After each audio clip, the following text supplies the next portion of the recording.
All right, so Moshe was called off somewhere, so he's left me the task of introducing myself. So that's about it. Yeah, I'm Ben Goertzel. I'm going to talk about the OpenCog AGI project and system, which I've helped develop along with a bunch of other people. I was very impressed with how the LIDA team put together a really nice hands-on tutorial that makes it easy for anyone to get up and running and play with it, so they could even run through that during the conference itself. Unfortunately, we have not done that for OpenCog, so this will be the lamer kind of tutorial where I just tell you a lot of stuff.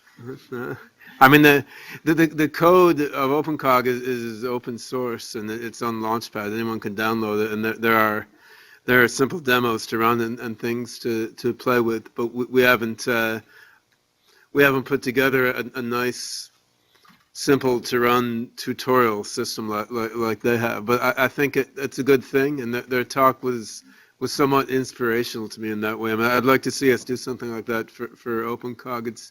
It's good to have a way for people to get up and running quickly with your system. So I'm going to talk about OpenCog both as an open source software framework and primarily as a design and vision for advanced AGI. There's a systematic terminology that we introduced to distinguish the different aspects of OpenCog, which, however, is a terminology we have never used. But so in principle, OpenCog is an open source software framework that could be used to develop a lot of different AI projects. And there's a specific AGI design. Got a problem? No? Okay. Oh, now I can see my presentation up there, even better. Very, very slick. Yeah, what we're using OpenCog for in practice is implementing a specific design for AGI, which I called Cog Prime. Then we tried to go OpenCog Prime, the implementation of Cog Prime and OpenCog. It's supposed to be really clever with the overlapping verbiage, but in practice, no one has really used OpenCog for anything except implementing this one AGI design anyway, so we just use OpenCog for everything. And I think in principle, the framework could be used for a lot of other things. I don't know if it ever will be, but I think it's been a good software design strategy anyway, because trying to build the software infrastructure in a way that could be used for many, many different AI projects that forced us to abstract things nicely and to use good software design.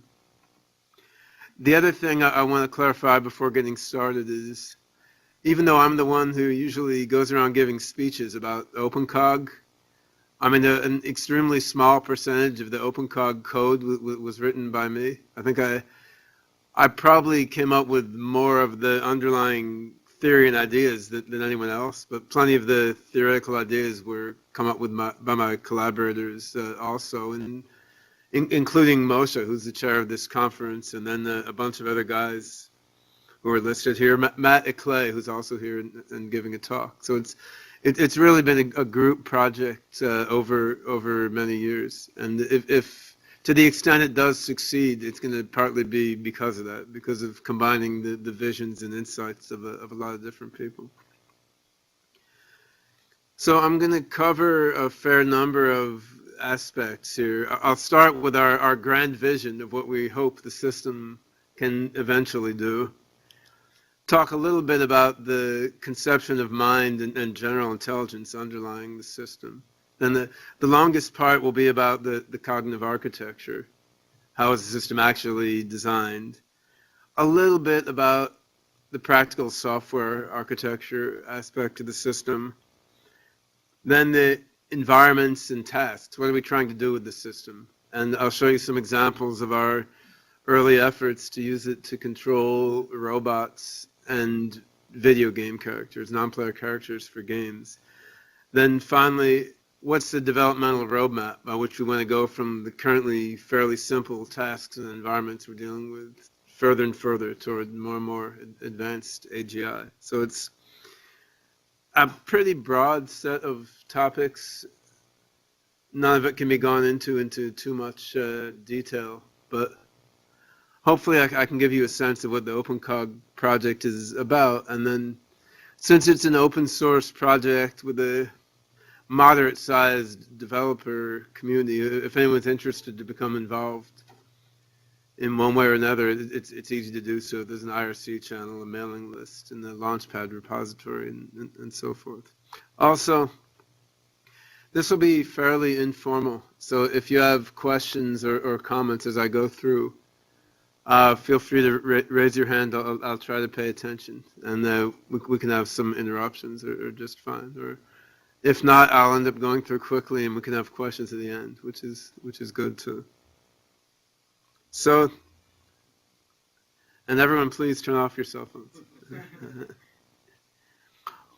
What's the grand vision here? So, I pretty much agree in the big picture with my friend Ray Kurzweil, and in that sense, I'll put in a plug for his movie Transcendent Man, which is showing tonight, which features me in it for like 4 minutes, and pretty much all I say in the movie is once I agree with him that in the next century we will probably create thinking machines as smart as humans or smarter, and I don't think we have any way of knowing what is going to happen then, and which is not such a profound statement, perhaps, but differentiates me from some others interviewed in the movie, such as Ray, who is really quite optimistic. I mean, he believes that by 2045 we're going to create human-level thinking machines, though in essence bring a kind of paradise on Earth for everybody, which is a wonderful vision, and I hope it happens.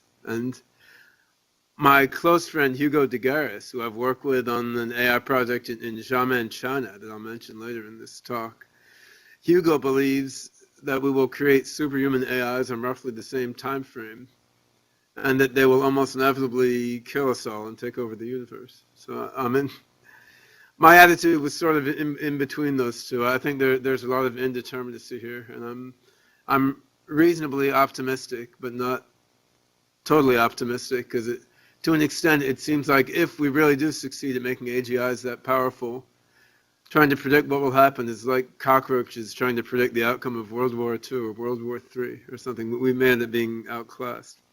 Now, when I talked to Ray about how he thinks human-level AI is going to come about by 2045 or before, he's generally quite bullish on brain simulation and emulating the human brain in software. And he has a book that he's working on now called How the Mind Works and How to Build One or something, which is not complete yet, but it's largely based on computational neuroscience ideas. And my prototypical argument with him is that I think that is an approach that could work eventually. I think it's in principle viable, but I'm not sure that's the best approach. And then he says, well, okay, how are we really going to do it? So the next 5 minutes of the talk, I'll go through the grand vision of how I think we really could achieve these grand goals that Ray is talking about using computer science-based AGI, not brain emulation. Then after that initial excursion into futurist vision, we'll dig into the details of OpenCog. So I'm taking more of a developmental approach. I mean, I want to start by building what I think of as artificial toddlers, not an exact simulation of a young human child, but an AGI with the rough general intelligence of, say a 3 or 4 year old kid, and then work from there, make the system smarter and smarter. At a certain point, you have an artificial adult, which you can teach to be a scientist. Then you can teach it to be a computer scientist. Then it can improve its own source code, and you can go on from there, and who knows where it ends. There may be limits that we don't know yet, but at least I think we can get way beyond the current state of AGI technology. So that's the grand vision, which I've been trying to work toward for a while. The OpenCog project historically started with a project called the Novamente Cognition Engine that we developed within my AI consulting company, Novamente LLC. Then in 2008, with the help of a grant from the Singularity Institute for AI, we open sourced a certain percentage of the Novamente Cognition Engine code base into OpenCog, and that included the Moses automated program learning system that Moshe Lutz developed, the PLN probabilistic logic engine, and the basic OpenCog core system that lets you run various cognitive processes and let them interact with each other.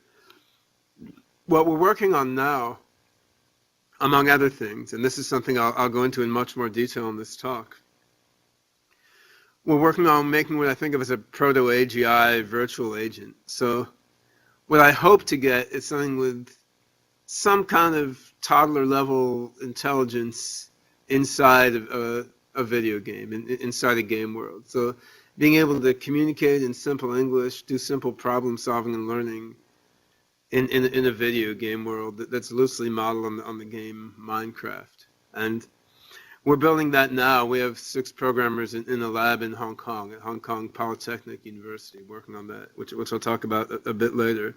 And if that goes well, then we can step by step on the progression. I mean, something that does toddler-like stuff in the video game world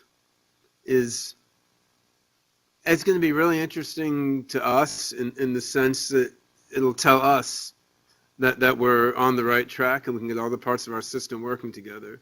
On the other hand, a video game world is pretty limited, and I've regretfully and painfully come to the conclusion that we probably need to work with physical robots. And I'll get more to that issue later on in this talk.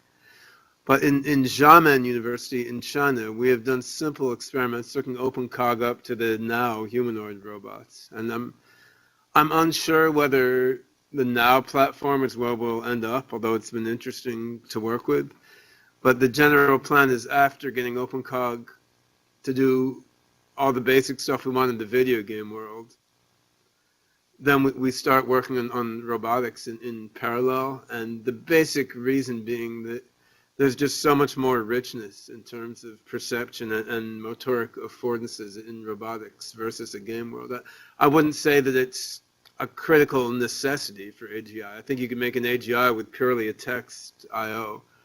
I think in spite of all the difficulties of working with robots, it actually ultimately will make things easier if we're trying to make a mind that has some resemblance to the human mind, which after all evolved to control a body. And we'll dig into these issues a little later. Now, once you've gotten that far, the next step is more advanced learning and reasoning, which moves you on toward making artificial scientists and service robots and useful stuff. But you see here one of the problems with AGI development, that even in this hypothetical scenario, which is like what we think may happen if everything goes really, really well, even in this hypothetical scenario, it's a number of years before you get something of practical use directly out of your AGI research program. Now, there's the possibility to spin off various interim applications along the way, using bits of your AI code to do commercially or pragmatically valuable things. But in terms of the core AGI research leading to something of practical value, if you take the approach that I'm advocating and that we're found with OpenCog, you can't hear me well? All right. Can everyone else hear me? All right.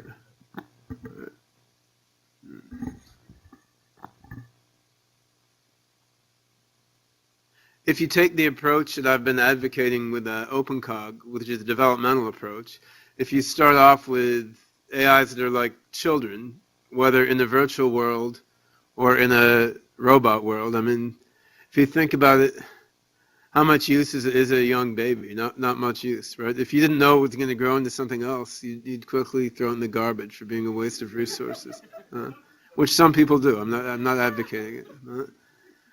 On the other hand, we know they're going to grow into something useful. And similarly, with an AGI system, you shouldn't necessarily expect it to be doing valuable things immediately, because what it's doing is building up common sense knowledge about the world and about itself. Eventually, I think, assuming the research program goes well, you get to the point where the common sense knowledge that's gained from interacting with simple game worlds or with a robot lab world and a robot body, eventually you get to the point where that knowledge can be deployed practically. And it's hard to imagine any practical application of computers that wouldn't be enhanced by an AI program that had some common sense understanding of the world. I mean, just to take one example, I'm doing a bunch of work applying machine learning to genetics, recognizing patterns in gene sequence data. But this is all about human beings reading biology papers, looking at data sets, and figuring out what machine learning experiments to run.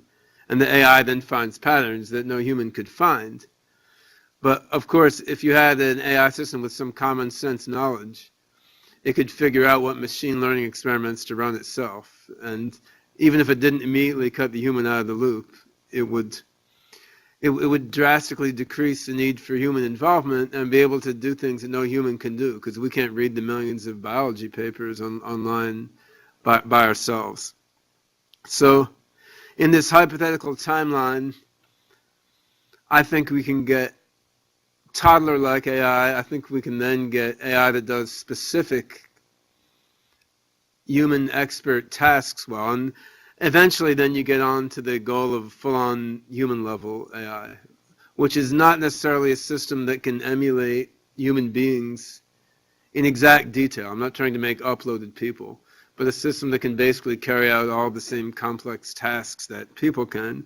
Then beyond there, you get even more speculative, because one of the advantages of being an AI is that you can inspect all your own source code. You can inspect the state of your knowledge in RAM. You can revise your source code if you want, whereas human attempts to modify their own infrastructure usually lead to bloody injuries and a lot of problems, right? I mean, we're not made to self-modify our brains, and computers are made for pretty much infinite modifiability on the software level, and even on the hardware level, it's a lot easier to plug more memory into a computer than into a human brain, right? So this is really the grand vision. I mean, I think it's the same vision that the founders of AI had in the 1950s, and I think those guys actually had a lot of good ideas, but computer hardware was not where it needed to be then by any means, whereas now we have huge amounts of RAM in our computers. We have GPU supercomputer cards. We have massive distributed networks of SMP multiprocessor machines. I think we're in a position now to achieve these big goals. And we also have much better knowledge of human cognitive science and how the human mind works, quite apart from advances in neuroscience. I mean, if you look at all the kind of boxes and lines diagrams of different cognitive architectures, be it LIDA, SOAR, ACT-R, OpenCog, Joseph's MicroPsi, I mean, one thing you notice is, although there are differences, they all have kind of the same things with different names, with arrows pointing to each other. But 30 years ago, that wasn't so true. There wasn't nearly as much a consensus about what the main parts of a human mind are and how they pass information among each other. I mean, that we kind of take it for granted, but that's like genuine scientific progress in terms of cognitive psychology, coming to some understanding of how the mind works, even though it only goes to a certain level of detail and no further. So that understanding together with the massive advances in hardware is pretty important. So that's the grand vision, and pretty soon I'll get on to concrete details. One other aspect that I'm not going to have much time to talk about, but I'll just refer you to previous writings, is the philosophy of mind underlying my thinking and the thinking of many of the other participants in OpenCog, and what is a mind that we might implement in a computer. And it can seem a bit of a digression to think about philosophy when you want to build stuff. On the other hand, if you look in the history of AI, you can see that a lot of mistakes have been made based on unsatisfactory philosophies of intelligence and what mind is. So I think having having a reasonable philosophy of mind will not get you to AGI. On the other hand, having a bad or overly limited philosophy of mind can prevent you from achieving AGI. And I mean, without pointing fingers at particular people, I mean, if you look at some of the early work on AI, there was such a strongly logic and rule-based focus in their philosophy of mind, where they really just looked at the mind as a collection of logic rules and some abstract higher level language. And I think if that's your view of what the mind is, you're going to have a hard time building a thinking machine within feasible computing resources. So I wrote a book in 2006, which basically covers my view of philosophy of mind. Not everyone involved with OpenCog agrees with it, but large portions of it sort of underlie the architecture in various ways. That was called the hidden pattern. And more of a futurist slant in the same ideas. It was in a book from last year called The Cosmist Manifesto. And this last book doesn't actually exist yet. Well, it's like 800 pages of PDF, but it's not published yet, which will be called Building Better Minds. And that hopefully should come out next year, which goes over not only philosophy of mind, but a lot of the particulars of the OpenCog design and why we think it can achieve advanced AI.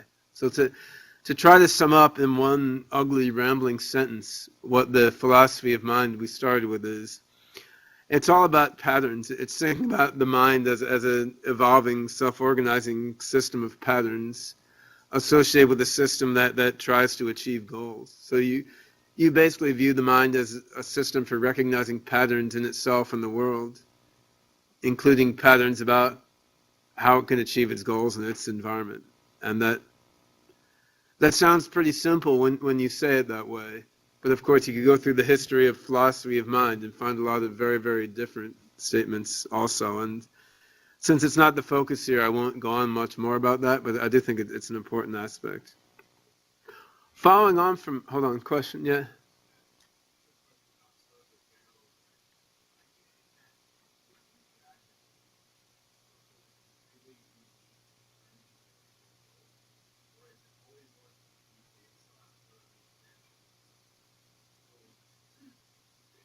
Well, that's a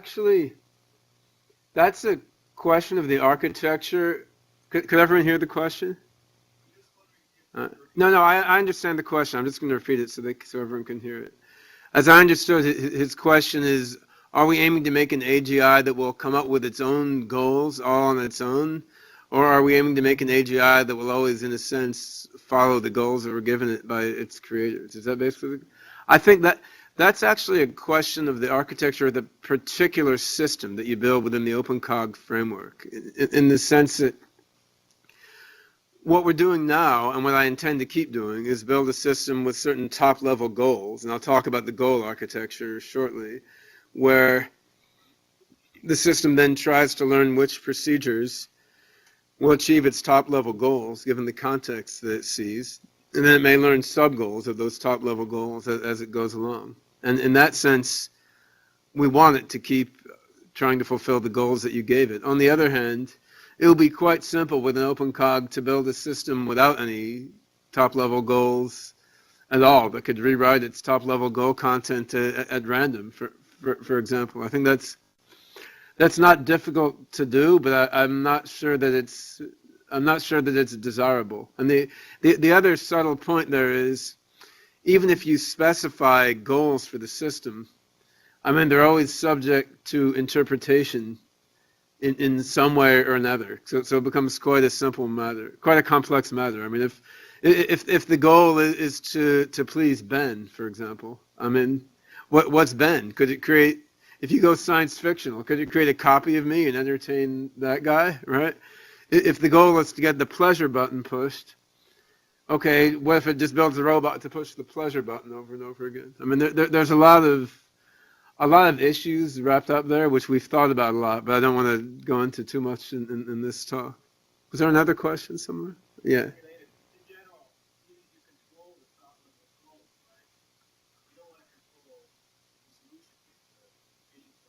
That's right. That's right.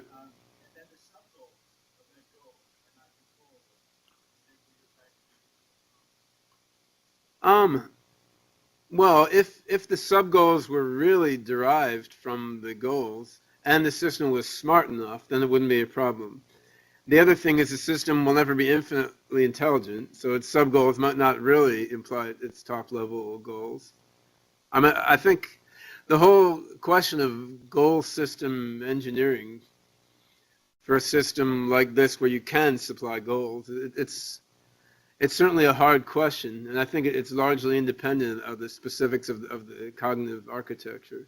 I mean, one difference between a system like this and the human brain is that the architecture, as we'll see shortly, does contain the notion of explicit top-level goals, and then using probability theory to try to figure out how to achieve them. And that's not really how the human brain works. I mean, humans don't, on an individual level, really have such fixed goals as that. I mean, evolution, in a sense, supplies us with goals, but then obviously we can subvert those in a lot of ways and become suicide bombers or whatever. So I think it's a more rigidly goal-oriented system than the human brain, but that rigidity could be toggled by specific choices in configuring the specific system. And I think these are questions that we'll get a much better sense of once we have proto-AGI systems that can like control robots and game agents that actually do stuff following their goals, and we see what happens.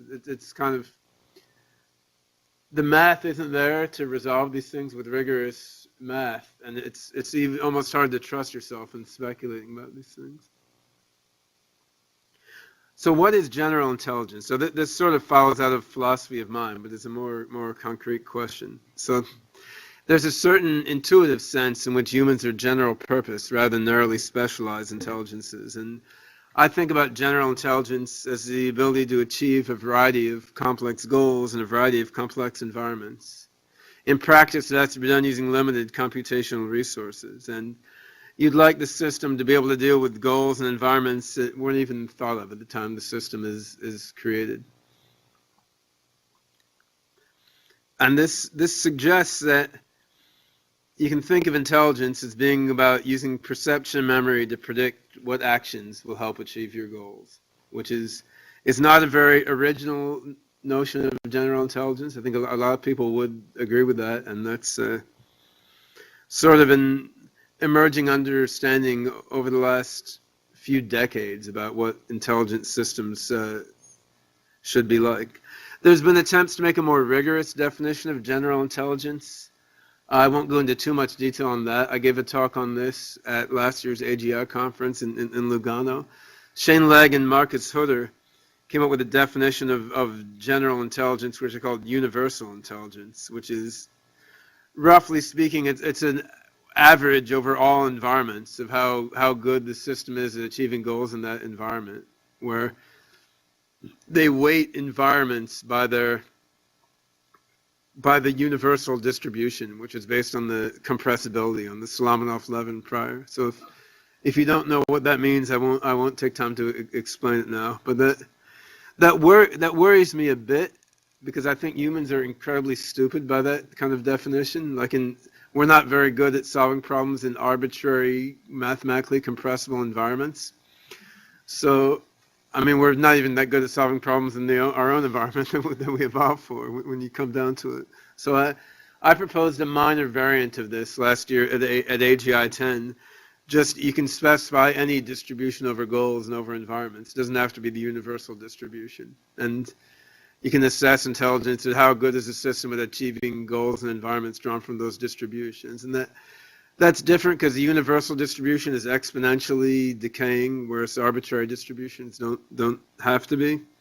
And you can also look at efficient general intelligence, like how intelligent is it as a ratio of the amount of resources that it has. And this ties into Pei Wang's view that intelligence is about adapting to the environment under limited resources. And whether you want to consider that part of intelligence or not is kind of a philosophical question. I mean, if you had a system using infinite resources that could solve every problem, many of us would call it intelligent. So some would say it's not intelligent in the same sense that we are. But that to me is just a matter of verbiage. Now, all this business of defining intelligent systems as those that can achieve goals is a bit funny when you think about humans who don't explicitly have any goals. I mean, you can't open up a human head and find the goal.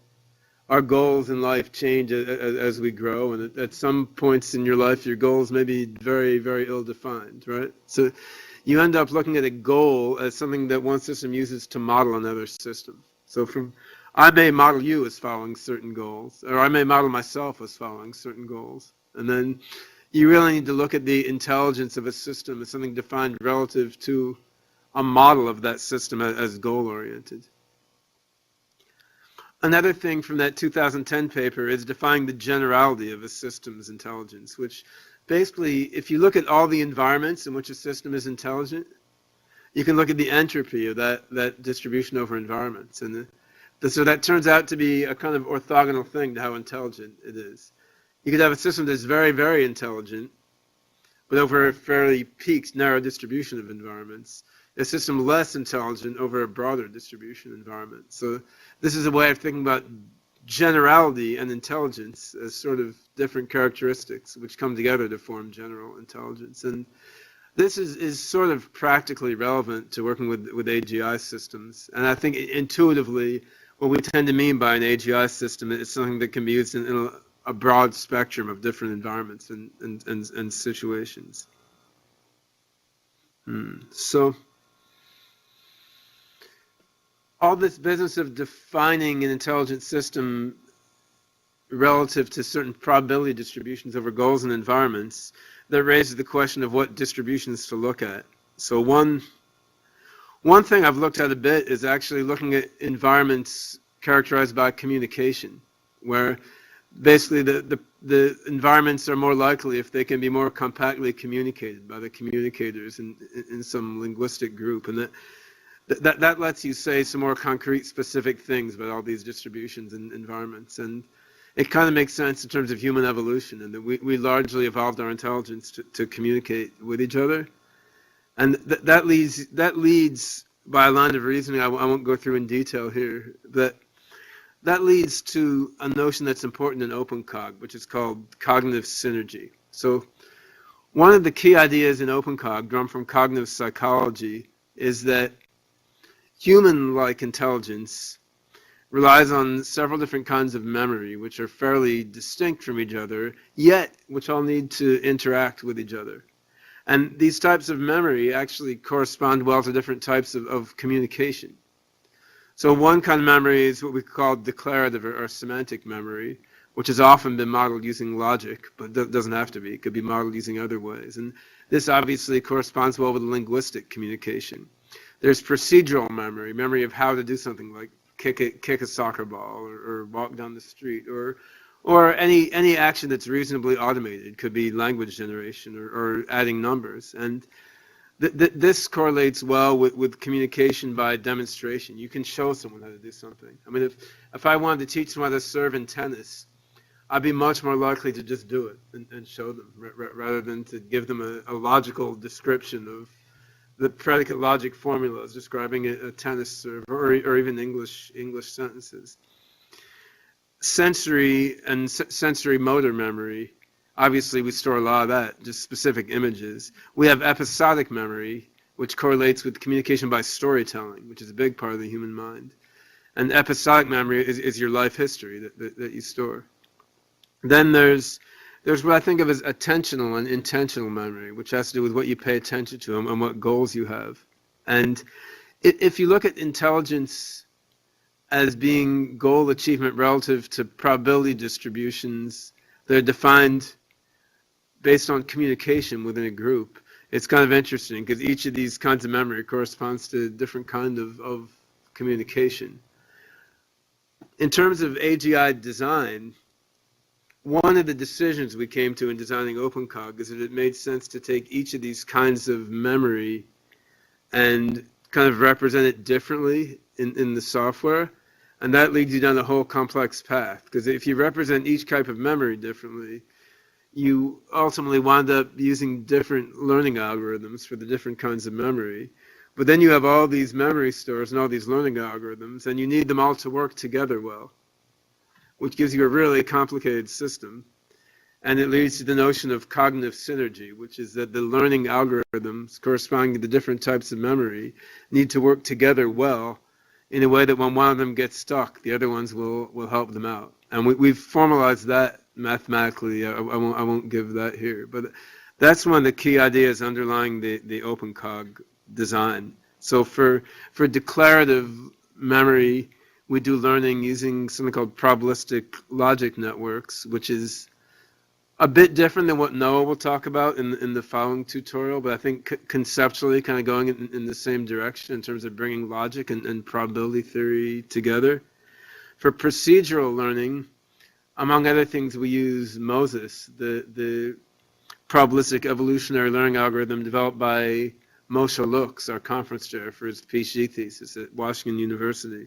Then for sensory learning, we've actually been hybridizing OpenCog with Destin, a system developed by Itamar Errol, which is vaguely similar to Jeff Hawkins' hierarchical temporal memory.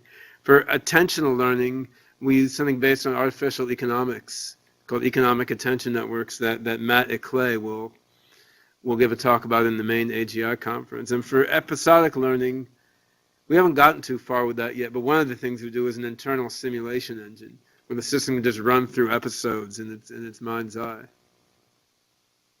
Oops, these are not supposed to be here. Okay. Interesting. Oh wow. Keynote randomly inserted some slides in there, but that's I'll forgive it. That's all right. So, moving on to the cognitive architecture in particular, this isn't really an architecture diagram, but it's more of an impressionistic rendition of what happens inside OpenCog. So, yeah, this was like a keynote art made on the flight out here. So forgive me my bad visual art skills. We have stores for different kinds of memory, declarative, procedural, attentional, and so forth. There are learning mechanisms corresponding to each of those. At the bottom, you see the agents the system controls. For example, something we were working with a few years ago, a robotic dog in a virtual world, or a now humanoid robot, which is one of the things we're working with now. And there are proxies that connect to each of these things. There's a game world proxy that translates signals from OpenCog into commands the game world can understand. There's a robot proxy, which is much more complicated, that deals with the output of the robot and the servo motors commands and so forth. And actually, we're using Destin, which is Itamar's hierarchical spatial temporal learning network, as part of the proxy to the robot. So that's actually a whole AI thing in itself. Then, just recently, we started using something called OpenPsi to basically govern the system's motivations, emotions, and do action selection. And this is based on Joshua Bach's work with MicroPsi, and more foundationally on Dietrich Dorner's Psi cognitive model of motivation and emotion that Joshua introduced me to. So there's a talk I'm giving on that in the main AGI conference, just on basically fusing together the Psi model of motivation and cognition, action selection, so on, with the rest of OpenCog. So the previous comments on cognitive synergy basically have to do with how all those kinds of memory inside that circle at the top interoperate with each other. And the Psi architecture is its own thing on its own, which I won't talk about too much now because it's covered briefly in the talk I'm giving on Friday in the main AGI conference. But that's basically used to select actions to mediate between perceptions and actions. And it contains a number of parameters called modulators that help guide the system's emotional reactions to the world. That's sort of the basic perception, action, cognition loop that even a simple animal would have. So if you go back to LIDA, there's a cognitive cycle in LIDA, and Psi has a somewhat similar cognitive cycle, which is it's looping around and it's taking in perceptions, it's doing actions, it's accessing memory, and so forth. So we've improvised our own cognitive cycle based on Psi, a bit different than what Josha has done in micro-Psi, but with some similarities as well.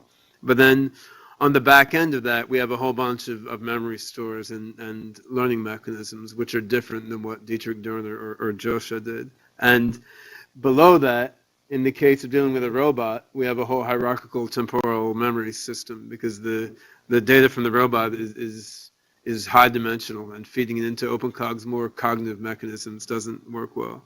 So before digging further into specific memory and learning mechanisms, I want to reflect on a few high-level choices that were made in getting to the point of that impressionistic diagram I just showed. So think about the different ways you could implement AGI. So one approach is to pick some complex cognitive process, some core process, say this process is the essence of intelligence, and we may add other processes around the periphery to help it. And so this approach has the merit of simplicity, certainly. I mean, for example, I would say Pei Wang's NARS system fits that description in my view, though Pei may look at it differently. I mean, he has his non-axiomatic reasoning system, his logic engine, and the impression I get is he thinks that's the crux of it, that logic engine, together with inference control mechanisms. Now, he may add on perception processing in front of that, or action control, or other even specialized mathematical reasoning module. But those are kind of add-ons or interfaces, and the crux is the logic engine. And that's one approach, which I think tends to be very appealing to people with a computer science background, because that's kind of what you do in computer science. It's find a really good algorithm and run with it and see what it does. Another approach that you could take is more emergentist. Take a bunch of simple processes and try to get them all to interact together and self-organize to yield some powerful intelligence. And this approach is emotionally appealing to me. I mean, I did a lot of complex systems research in the 90s, and that underlay a lot of the early neural network, especially on attractor neural networks, not so much feed-forward neural net learning, but unsupervised neural networks largely came out of this perspective. And I don't see why that couldn't work. I think it's going to be difficult to tune a system like that. Evolution took a very long time to do so. And it doesn't match that naturally with how current computer hardware works either. But that's a viable approach to AGI. Another approach is to take a bunch of complex processes and glue them together. And then you kind of have the worst of both worlds, right? Because you have to implement difficult, complex algorithms, and you have to deal with unpredictable emergent dynamics and tuning everything to get it to work right. And that's basically the approach we're taking in OpenCog. And I mean, the different cognitive processes all tend to use a probabilistic semantics, and some of them use an economic metaphor for allocating resources. So there's some commonality between them. But now, if this is the hardest way, conceptually, then why do we do it? Obviously, we think that's the most likely way to work. I kind of doubt there's any one algorithm that's going to be good enough to yield human-level AI given limited computational resources. And I'm afraid of the complexity of trying to brew together billions of things and get them to evolve and self-organize into the right thing. If you look at how the human brain works, I think the human brain involves a number of complex processes, each of which has a lot of internal complexity and all interacting together in specified ways. I mean, if you look at like the hippocampus has its own spatial map and association recognizing algorithms, and the parietal cortex is its own thing, and the olfactory cortex is its own thing. I think the brain has a lot of different regions with different algorithms, in essence, implemented in them, and they've all evolved to work together in various complex ways, and they don't always work well together either. And we're not trying to emulate a brain in OpenCog, but I think the complexity and heterogeneity of the brain, to me, on a philosophical level, it speaks in favor of making a complex, heterogeneous AGI system. Now, Of course, there could be a simple algorithm that worked, even though the brain is all complex and mixed up and tangled up. And I don't claim this is the only way to do it, but it's the way that OpenCog embodies. Another foundational question is, what's more critical, the cognitive architecture or the learning algorithm? Because if you talk to some people who build cognitive architectures, the basic idea is, if you get the right architecture for representing and passing information around, then the specific learning algorithm doesn't matter so much. And you can kind of build a cognitive architecture first and then figure out smart learning algorithms later. On the other hand, some people, especially from the machine learning or reinforcement learning approach, they would say, well, the crux of intelligence is learning. What you need is a good learning algorithm. If you have a good learning algorithm, you can wrap any commonsensical cognitive architecture around it. And another possibility is that you need to have both of them kind of at the same time, working together well and kind of evolve together, which is the approach we've taken in OpenCog. Finally, there's, on the level of knowledge representation, the question that somewhat ties in with the previous ones. I mean, what's most important, the specific algorithms and representations you coded, or the stuff that emerges as the system evolves? And again, positions on that are all over the map, and I always try to have it both ways, which causes a lot of problems in terms of making a very complex system. On the other hand, again, when I look at the brain, it seems to me to work both ways. Like, you have specific cells that represent quite specific things in the brain. On the other hand, you have things that are represented by complex nonlinear activation patterns across large brain regions. I introduced the ugly word global to describe this kind of knowledge representation, global plus local. The brain seems to do both, and they're coupled together in complex ways, and I think that's necessary. And among the things I think emerge are all these abstract things that you talk about in the philosophy of mind, yourself, your feeling of will, your theater of reflective awareness. So these are things that we don't really try to build into OpenCog. There's not like a self node or a free will agent. I think a lot of these things that are part of our common sense subjective experience of the world have to be made to emerge.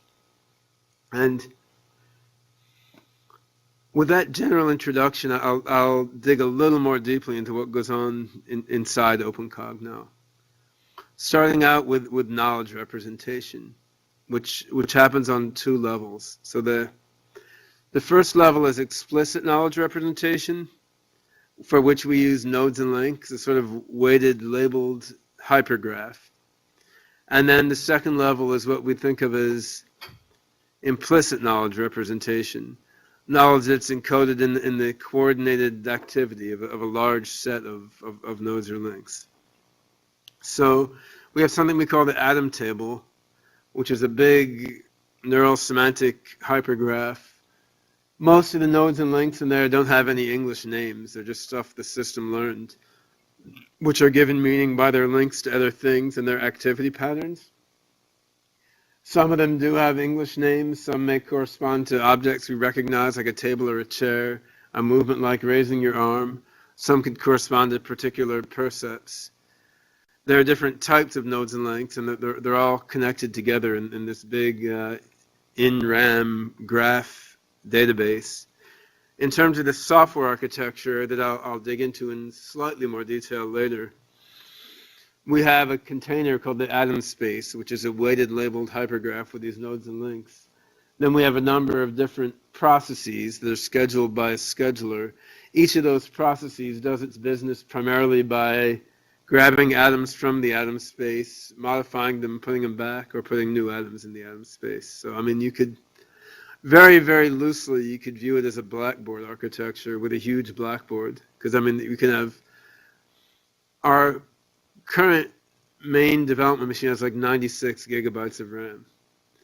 And then we run maybe a dozen different of these cognitive processes. Those four there are just examples. And ultimately, we'll need a lot more RAM than that if we want to approach a human-level intelligence. That's just what we could get on a fairly affordable server right now. So the different cognitive processes are just C++ objects or Python scripts that access the atom space and do things with it. So each kind of knowledge is represented somewhat differently. I don't expect you to read all that, but it's notes for me anyway. So the declarative knowledge is pretty transparently represented in terms of nodes and links. And there's a book we published in about Springer in 2008 called Probabilistic Logic Networks. It goes through a sort of probabilistic term logic that explains how to boil down general logical relationships into weighted hypergraph links in an elegant sort of way. Attentional knowledge, every node or link in the atom table is weighted not only with truth values, but with a short-term importance and a long-term importance value, which indicate how much attention the system should pay to that atom. So the short-term importance indicates how much processor time roughly should be paid to that piece of knowledge. The long-term importance indicates roughly whether that piece of knowledge should be kept around in memory or not. Then there are equations based on the artificial economics that spread around these importance values to the system, and Matt Eclay will talk about that in his talk on Friday. Procedural knowledge, we have basically little Lisp-like program trees in a language that Moshe developed that can be executed like little Lisp programs. They can also be converted into the semantic atom representation if you want to do reasoning about the program. Sensory knowledge is handled in a fairly specialized way. What we're doing for vision now is using Destin, Itamar's hierarchical temporal memory, like architecture. Then goals are represented similarly to declarative knowledge at this point. So a goal is a semantic node, and then there are inheritance links between sub-goals and goals. And this is all on the explicit level. Nodes and links have various types. There's a large list of node and link types, which I won't go through the whole list. They're on the OpenCog wiki. In principle, the system can come up with its own node and link types as well. I mentioned the truth value objects, which record probabilistic truth values associated with links. We've put some work into exactly how to do that. Our default is not to use a single probability on a link, but to use something like an interval probability, like a lower and upper bound for the probability, or even more complex kind of imprecise probabilities. So there's a lot of work that went into how do you manage these interval or other imprecise probabilities inside probabilistic logic, which is talked about a lot in the Probabilistic Logic Networks book, and seems to be useful in terms of helping the system know how confident it should be in its various judgments. Because if you measure a probability as an interval, like 0.4 to 0.6 versus 0.1 to 0.9, they have the same mean, but one has a much greater spread than the other one, so you have less confidence in that one. Then short-term and long-term importance I mentioned as attention values, telling you how much processor or memory a node or link should get. There's also something called very long-term importance. That tells you when you kick the atom out of RAM, do you bother to save it to disk or not? Because saving to disk takes a lot of time in itself. So for the perceptions the robot gets through its camera or something, it doesn't necessarily save all those to disk. That would take up too much disk for us at the present time, although ideally it might be nice to remember it all. So that has no very long-term importance. You forget if it doesn't seem useful. Whereas in some cases, you may think of something interesting. You don't have room in your memory for it, but you want to save it to disk, and you can get it back later. So there's a lot of different node types and link types. There's some that refer to percepts. There could be specific ones for pixels, words, characters, numbers. Some that refer to procedures, those little Lisp programs I talk about.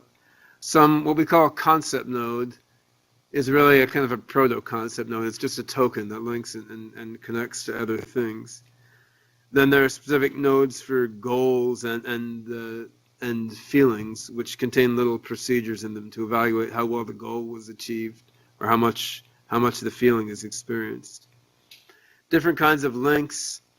There's links representing term logic, like inheritance and similarity, and some representing quantifiers and so forth. There's fuzzy membership links. There's association links, which are more like in a Hebbian neural network, and they're links representing lists and other constructs. So just to run through a few very simple examples of representation. So a member link is fuzzy membership. So what? Say my rabbit may be 0.8 a member of my family.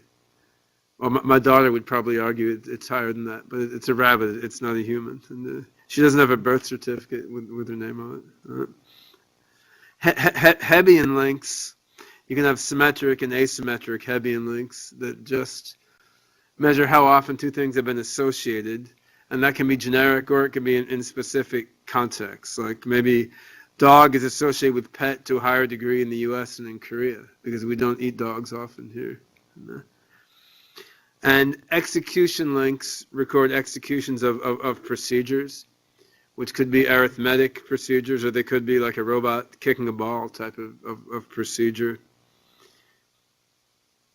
There's complex logic, which I won't go into, but we distinguish between intentional inheritance and extensional inheritance. So you can have a fairly rich logical semantics here, and this is something where the basic OpenCog infrastructure doesn't make any commitments. I mean, we've implemented the PLN logic in OpenCog, but you can implement NARS in OpenCog, or you can implement Noah Goodman's logic in OpenCog. The infrastructure would all still work, but we've worked out the interaction between PLN and Moses and concept creation, a bunch of other cognitive processes in some detail. If you were to shove NARS as a logic engine into OpenCog, that would be hunky-dory, but then the interactions between that logic engine and all the other processes would have to be thought through, and the other processes might have to be changed a lot to work well with that other logic engine. I mean, that's kind of an open question. I mean, that's the weakness of a sort of synergy-focused architecture, in the sense that if all the parts operate together, and then every time you change one part, to some extent, you have to think about the other parts. I mean, it wouldn't cause the software to crash. Like you could plug NARS or any other inference engine in there, as long as it interacted with the atom space the right way, the software will operate as software. But it might be really stupid if you haven't thought about the interactions between that reasoning engine and the other parts of the system. And you can represent quantifiers like for all and there exists and so forth explicitly in the logical language. And I would say it's an open question in OpenCog research how useful that is.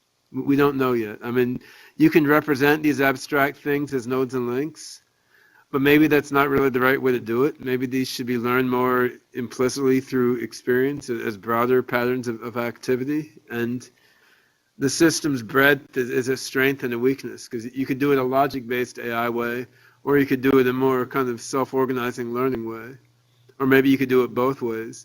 And since we're still working on simpler applications of the system, we haven't really explored what is the best way to deal with this kind of abstract quantified knowledge yet. So, moving on, we also talk about what we call maps. And a map basically is a distributed pattern of activation across the system. And you could have some that are mostly across concepts, some that are mostly across percepts, some that are mostly across events or goals.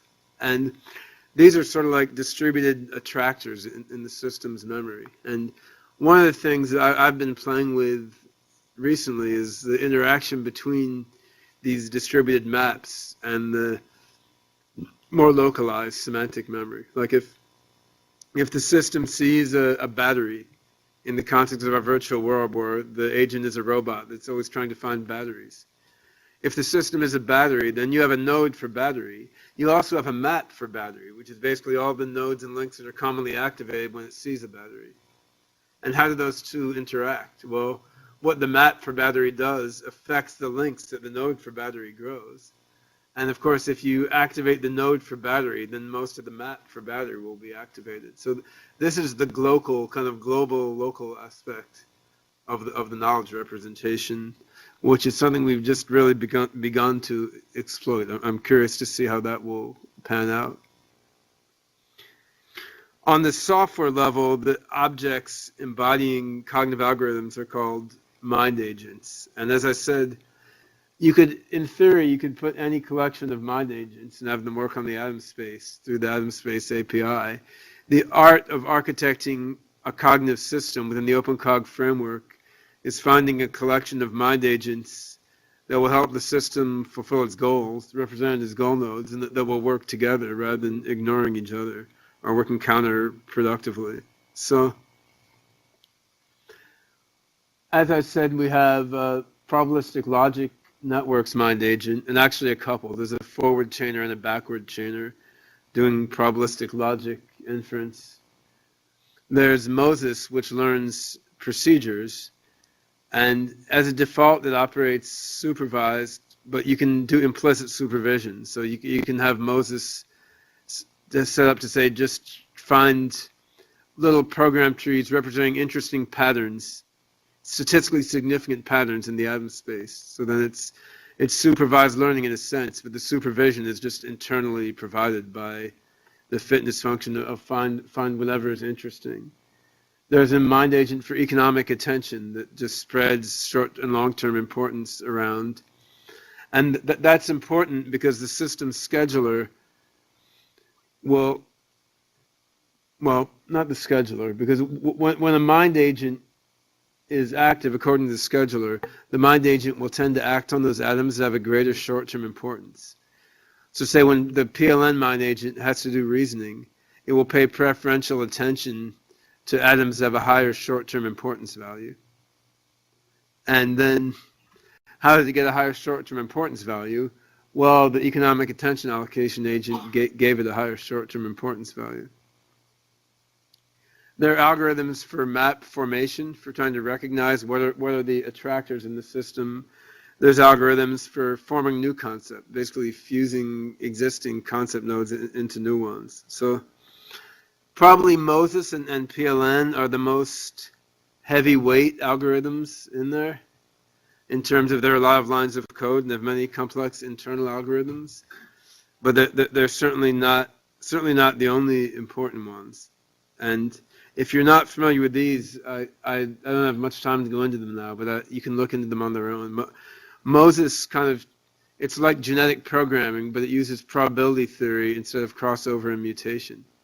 So you probabilistically model what are the fittest programs in your program population. And that's quite powerful. And one of the nice things about it is that it lets you use prior knowledge, which is expressed probabilistically, to bias your program search. So my talk at the Triple AI conference next week in San Francisco is specifically on the feedback between Moses and PLN and how that works. How Moses and PLN each help each other and make each other smarter, which is allowed because they both use probabilistic semantics. I mean, at first, in the late 90s, I tried to interface actually Pei's NARS system with a genetic programming system to get inference and evolutionary learning to work together. And we didn't get so far with that, both for practical reasons to do with our architecture at the time and because the semantics of the two systems are pretty different.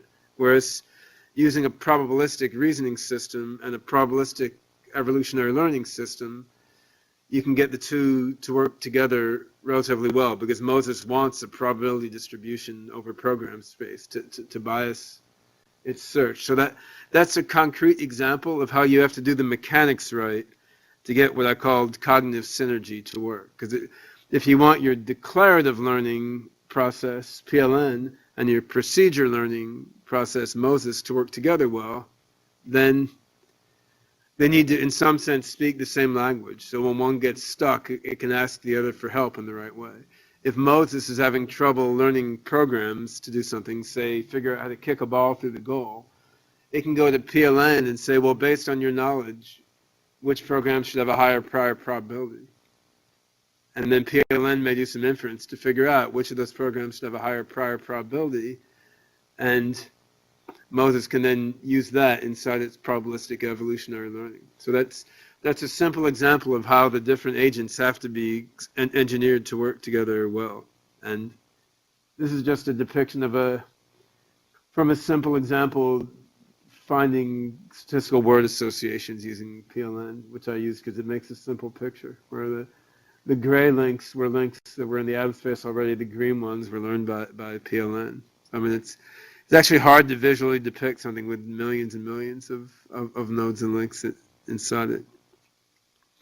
Another interesting thing that we're playing with the implementation of now is concept blending. Like if you have a gerbil node and a human node, how do you combine them to make a gerbil man? I mean, you have choices to make. Does gerbil man have 2 legs or 4 legs, right? And you got to make a choice. And how do you make that choice? So there's a whole theory of this, concept blending in cognitive psychology. Some people think this is the main algorithm underlying human creativity. I don't know if that's true, but it's a valuable way to get new nodes into the system beyond the ones you get through perception. So I like to do this system with one of our graduate students. So how do you blend the now robot and the PhD student?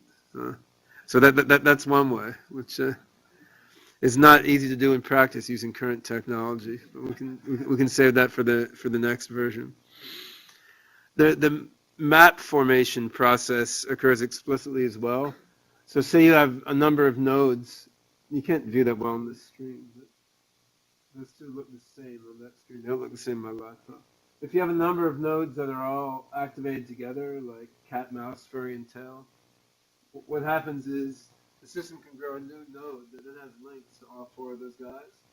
So if a bunch of things all occur together, the attractor pattern is recognized by an explicit pattern recognition heuristic, and then you form a node to group them together. So what used to be implicit knowledge becomes explicit knowledge, which is, yeah. Yes, one question about this. Sometimes these associations are not for general cases, so maybe for this current situation only. So Yeah. these nodes stay away or... Well, so once that node is formed, then it has to survive, just like all the other nodes. When it's initially formed, it'll get a bit of short-term importance, right? But importance decays over time unless the node proves that it can do something useful or gets past a lot of importance for other nodes it's linked to. So yeah, that's a concept. Most concepts I think of are complete nonsense, actually. So hopefully not too many of the ones in this talk, but you never know. Yeah, but I mean, I think. That's an old saying by someone. The best way to have good ideas is to have a lot of ideas. I think that's from Linus Pauling, actually. No, of course, within the scope of the human lifetime, that makes sense. If you had infinite time, it's trivial. You could just print out all possible ideas. It's somewhat true in a system like this. I mean, if you want to have the system be creative, you have to let it generate a lot of nonsense, and then forgetting becomes very important. It's almost as important as learning. And the economic attention allocation system is important for that, because basically the things that have the least amount of money in terms of the long-term importance currency, they will get kicked out of RAM. And I think that's a big limitation of our current computer systems, is there's not enough RAM, because the human mind has a lot of nonsense in it, and it has a lot of room to store that nonsense. So the little bit of our thoughts that are worthwhile can kind of bubble up to the top. And we don't quite have that much RAM in our computer systems now, so we have to be over-enthusiastic about calling things. But I'm confident the amount of RAM available will advance, right? So there's, as I just said, there's 2 kinds of importance value. There's short and long-term importance. And if you have low short and low long-term importance, you're useless, right? If you have high short and long-term importance, you'll be used and remembered. High long-term and low short-term, that's like, say, your mother's name, right? I mean, I'm glad to remember my mother's name for this conference, even though I will not need to know it for the next few days at all. That has a high long-term importance to me, a low short-term importance, but I'll keep it around. If you have a low long-term and high short-term, basically it'll be used and then forgotten. Like, for example, where this teacup is now, I'm happy to remember right now. I don't care if I remember that next week. Next year, I'll probably totally forget it. Although maybe not, since I mentioned it now. Maybe I've driven it in my memory forever. So this is another thing where keeping these 2 values seemed important, and I know a number of other AI architectures wind up using 2 values in a similar way. I mean, they basically correspond to time and space, but put very roughly. So talk a little bit about sensory motor knowledge. And this is something new that I've been getting into in the last year, because we've been playing with hooking OpenCog up to a robot. Now, to do very simple things with robotics was just fine. I basically treated the robot the same way as a video game agent, and just kind of, when I would give the video game agent a command, step forward, okay, we wrote a script in choreograph, which is the now's language, the now's inbuilt programming language, to make it step forward. So then the same step forward signal could go either to a virtual world agent or to a physical robot. And for vision, we just used OpenCV, a standard computer vision library, to do object recognition. So then, okay, if our object recognizer saw a cup, OpenCog would just get the signal cup at these coordinates, right? So, if you are willing to completely hack sensation and action layers in a hard-coded way, then you don't need any fancy sensory motor processing. And your AI system can interface with a robot the same way it does with a video game agent. However, I don't think that's really good enough. I think if you want to use a robot, the reason is that you want to make use of the full sensory motor richness of the real world. And if you want to do that, you need a system where perception and action can dynamically interact with cognition. And that turns out to be a huge can of worms, not surprisingly. And the approach we've taken in the last year, I've been collaborating with Itamar Arel, who is it? He's going to be here in a couple hours, I guess. I think he's at IJCNN now. But he has developed two systems focused mainly on visual and auditory perception. One is a commercial system within his company, Banatics, which is called HGRN. The other is called Destin, which is developed in the open domain together with his students from University of Tennessee, Knoxville. So Itamar's system it's vaguely similar to Jeff Hawkins' HTM system from his company, Numenta. But in terms of various technical particulars, I came to believe that Itamar's system was more functional. I think it works better on actual visual data, and the equations that it uses made more sense to me. So I wound up working with Destin, and we've been doing a bunch of stuff with this. The first thing we did is one of my students in Xiamen in China re-implemented his Destin system in CUDA to run on GPU supercomputers, so it works more scalably now. And our next step, we're in the middle of connecting the CUDA version of Destin with OpenCog. And without going into too much detail here, there's a lot of work in connecting, on the one hand, some kind of perceptual system, like this Destin visual hierarchy, which is a somewhat similarly structured to Jeff Hawkins' Numenta system, where at the lowest level, the grid cells refer to maybe 4x4 pixels or something. And the higher up you go, each cell refers to a larger and larger region of the input space. And each grid cell in the hierarchical grid has some pattern recognition processes in it that try to recognize patterns and what happens in the associated region of space-time and then predict what will happen next there. So Jeff Hawkins called the system HTM, Hierarchical Temporal Memory. I found there was no word or term for an HTM-like architecture. So with Itamar's input, I came up with the ugly acronym Compositional Spatiotemporal Deep Learning Network, which really is what it is. It's a deep learning network.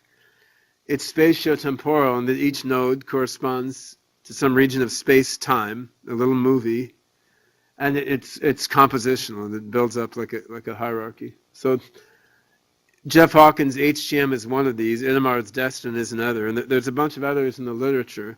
And what we're doing is building a kind of glue network, a semantic hierarchical network to go in between Destin and OpenCog's atom space. So you got to think about, here's a problem we've been thinking about a lot. Like if I took, for example, Steve Omohundra's face, took a picture of it, and stretched it out. So the eyeballs are way over here, and the mouth went way down here, right? It's fun to think about, just to imagine. Yeah, there you go. You can almost do it. So used in the simplest way, Destin would not recognize that as Steve's face, because each of the grid cells corresponds to a certain region of the input. Now, what Idemar actually does is tries to simulate the movement of the eye. So he'll like move the picture around randomly, so that each part of each cell at different times is seeing different parts of the image. And then he uses the fact that it does temporal pattern recognition to have each cell recognize kind of conditional probabilities and what is it likely to see next after it saw the previous thing. And that's all quite cool.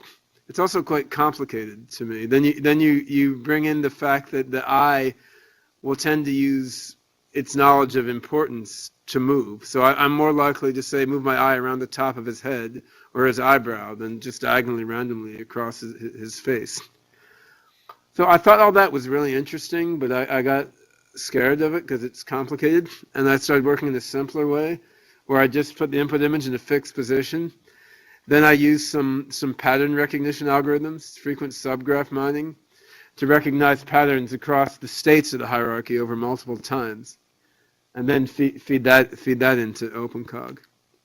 So there's many ways to use these hierarchies. Basically, I'm using the hierarchies in a simple way, storing in memory what the hierarchy sees at many different times, then doing pattern recognition across that and feeding that into OpenCog.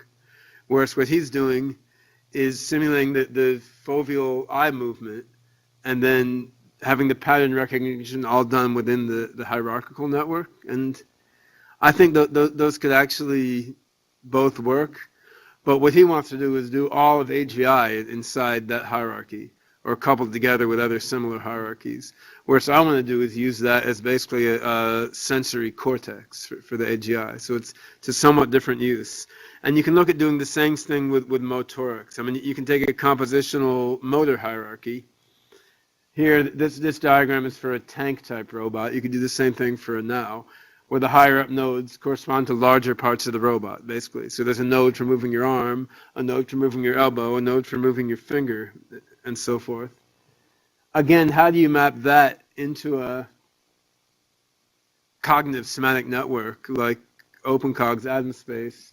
We use some intermediate hierarchical network which contains patterns recognized in the motoric network, and we haven't actually done this yet. We've started playing with the perceptual thing. This will be the next step. So ultimately, you can look at having these intermediate networks of patterns recognized in a hierarchical sensory network, patterns recognized in a hierarchical motoric network, and you have this kind of glue layer between perception and cognition, which honestly is not somewhere I wanted to go. I tried to avoid it, but when we started working with robots, you ultimately had no choice because it just got infeasible to feed all the raw data into OpenCog as it was. And it seemed that building in the spatiotemporal hierarchy, like Idemar and Hawkins do, actually makes an awful lot of sense for processing high-dimensional visual or auditory data. But yet, unlike Idemar and Jeff Hawkins and others, I'm skeptical that representation is good for everything. I don't really want to do language parsing or differential calculus using a hierarchical spatiotemporal memory. You probably could mathematically, but it seems awkward to me. Yet I do want to use it for visual and auditory recognition. So this is current work in progress, but on the vision side, it's going reasonably well. Now, these next slides, no one is supposed to read. I just put them there to look confusing, but there's let me go over this. They basically show a 16 by 16 table that's from a paper I gave at a conference a couple of years ago. But what they show is I go over 16 different mind agents, 16 different cognitive processes from within OpenCog, and they're along both the rows and the columns of the matrix. And then I show how each one of them can help the other one to be smarter.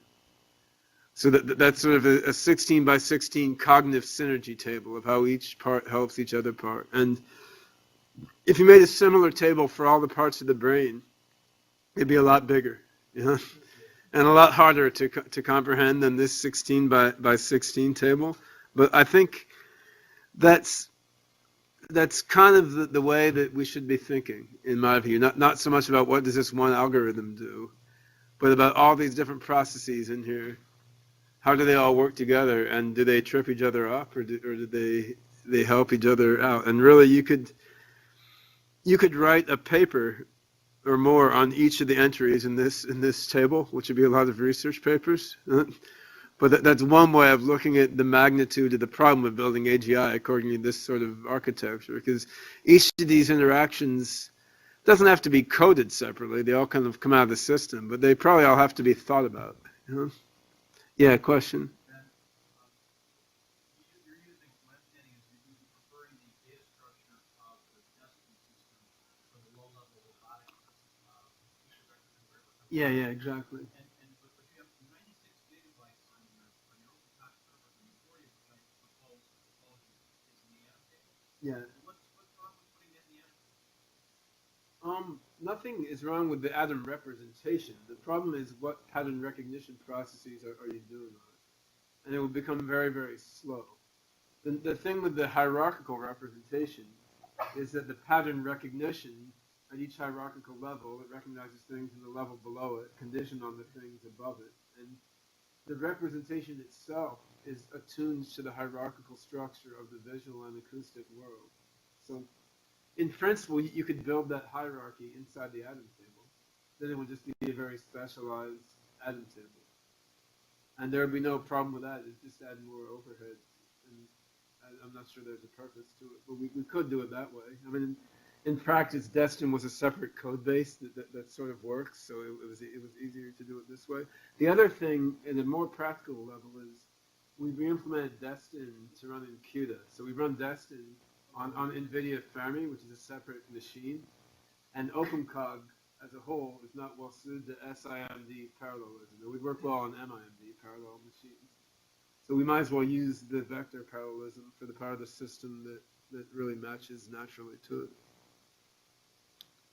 So to talk for just a couple minutes about the software architecture, there's a rough analogy you could draw between the parts of the OpenCog system and an operating system.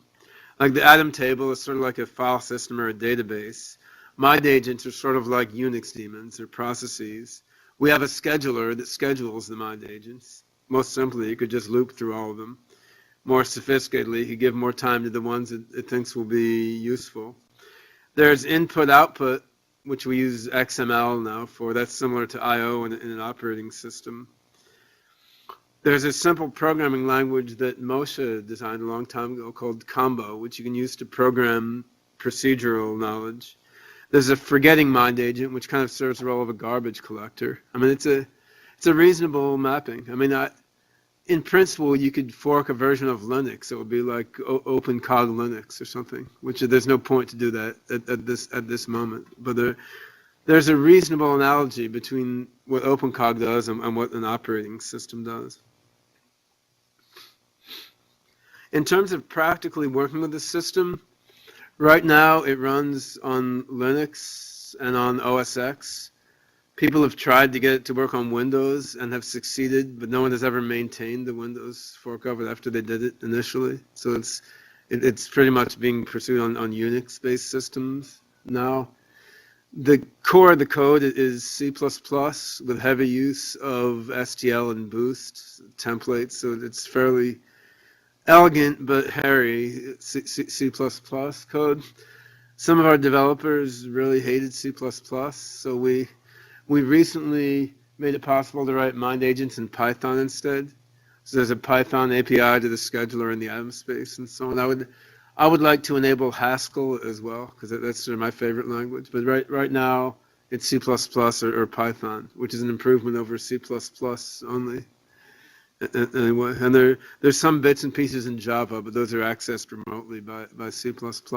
I mean, in practice, you know, downloading the code and running it is not hard. There's a distribution called Cogbuntu, which is Ubuntu Linux, with all the libraries and the right distros installed on the CD. So you can download that CV, run it in a virtual machine, and you can get OpenCog to do something. To really make use of the system for anything significant, I've found that with full-time hires in the project, it takes like 2 months before they can learn to do anything useful. And I think that's kind of typical for any large software system. I would like to build simple tutorials like the LIDA guys have, but I think even after we've done that, it would still take people a long time to become useful. Not just because the code is complicated, but because the ideas are complicated. And at this stage, AI algorithms are finicky. But I mean, we have brought in like new master students and so forth in China, and after a couple months of handholding, they learn to program stuff in the system for their master's theses. So it's not hideously impenetrable. Yeah, question. The mind agents are hand coded. Yeah, that's right. In after the singularity, they'll be learned for the moment.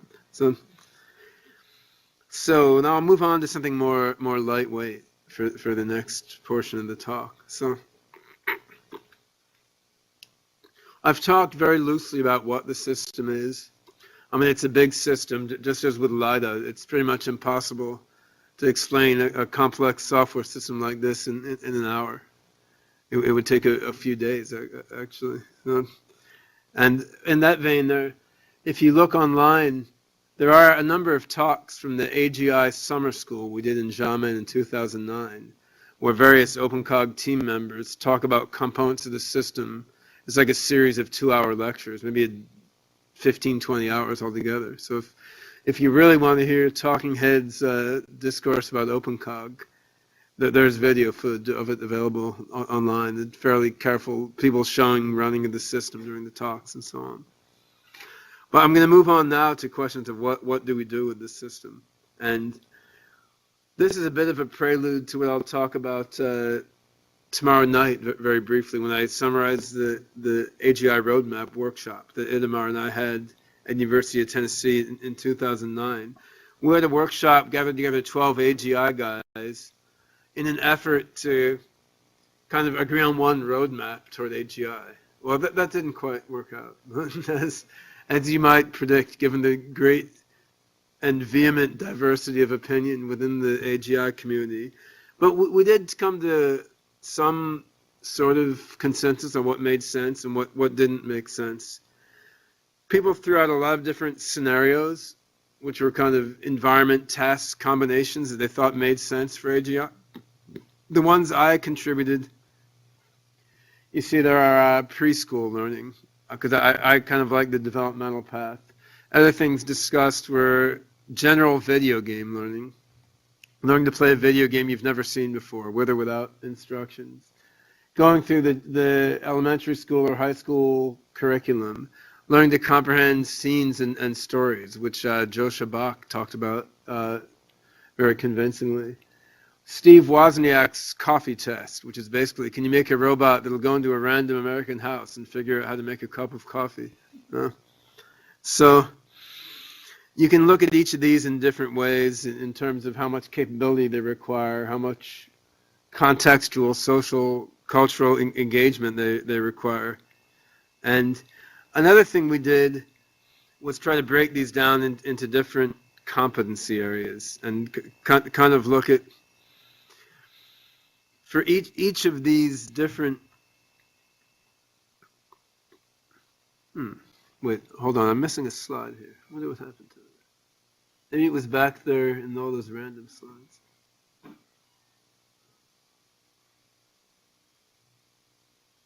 There we are, yeah. So that was a slide I meant to show before, but it's actually useful now. So when I was talking about general intelligence and how the mind is specialized to particular environments, one thing you quickly conclude is that general intelligence relative to the environments that we evolved for tends to involve certain key competencies. And we spent a lot of time at the AGI roadmap workshop trying to kind of pool together our knowledge of cognitive science and see what are these competencies. I mean, it's not a hard and fast list, but this was one stab at it. We do perception, actuation, memory, learning, reasoning, planning, attention, motivation, emotion, modeling self and other, social interaction, communication, quantitative analysis, and then we can build and create things. And I mean, you could merge some of these together or add a couple other ones if you want to. But these broad competency areas are kind of what humans do that we call general intelligence, which are the way that we achieve our goals given our perceptions in everyday human environments. And you can break each of those down into a lot of different things. Say actuation, there's basic physical skills, there's tool use, there's navigation, there's proprioception, knowing where your body is. For emotion, you have emotional expression, you have understanding of emotions, perceiving of emotions, control of emotions, and so forth. And getting back to where I was in the talk, if you have any one of these scenarios, you can then look for each of these competency areas, say learning, actuation, or whatever. You can see how is that competency area manifested in that scenario. So one way to generate a suite of tasks for testing AGIs is pick a sufficiently rich scenario, which could be preschool, elementary school, or making coffee. Go through all the competencies that people need to have to be generally intelligent in the common sense human world, and make tests for that competency. So say in the context of a preschool, one way to test learning is, can you learn to build a particular structure out of blocks? And that also tests the competency of building and creation. And if you learn through communication, it also tests the competency of dialogue and communication. In the context of the Wozniak coffee test, you could run through all those different competency areas. So the preschool approach is the one that interests me the most, roughly speaking. And in thinking about that, I need to think about all the different competencies that humans demonstrate in ordinary general intelligence, and how could you measure those in the context of a virtual or robotic preschool. Now, one of the vexing issues that came up at the AGI Roadmap workshop is a vexing issue for AGI in general, which is how important is embodiment. And I mean, you have some guys like Rod Brooks who think embodiment is critical. And if you're not starting with robots, you're not doing anything that's really pushing in the right direction to AGI. You have others who think that robots are a waste of time. I mean, I was at some AI workshop, not the AGI Roadmap workshop, but another one that was organized by the ONR. And the consensus among those guys, with maybe 20% being the exception, was that all work on robots has been wasted and had made no contribution to AI, which is fairly strong, but a substantial subset of the kind of good old-fashioned AI community believes that. So that's the other extreme. My view is that robots are pretty convenient, and they may not be necessary, but if you really want to make a system that has human-like intelligence, I think it's going to be hard to do that without the system having a body that can engage with the world, not necessarily exactly like a human being, but in some vaguely similar way. I don't think that's the only kind of intelligence. I think you could make many other kinds of general intelligence, maybe one that's a super intelligent Google search engine, or one that's a mathematical theorem prover, way better than any human could ever be, but could prove any type of mathematical theorem. But if you're talking about a human-like intelligence, it's hard to separate that from the body, really. On the other hand, that's an annoying conclusion because it brings you right up against limitations of our current technology, right? I mean, current virtual world and game platforms are all inadequate. I mean, it's hard to mediate interactions between your AI agent and an object in the current game engine. Like if the AI Ben wanted to pick up the virtual world cup, there has to be a socket on his hand and a socket on the cup, letting them connect each other. So that doesn't let me pick it up like that. It doesn't let me try to balance it on my head. I don't know if I should try this. Yeah. I mean, you need to program in all the affordances and interactions, which is really limits flexibility. And the agent control is done by fixed pre-programmed animations. So you may have a touch hand-to-head animation. It won't let you touch your hand to your head like this. But if you look at what little kids are doing in a preschool, how much of it is just due to the multiple affordances of movement in the world and interaction with objects. Now, I thought of a way to work around this a few years ago, but haven't had time or resources to implement it, which is if you interface top-of-the-line robot simulators with virtual worlds, basically you have a massive multiplayer robot simulator.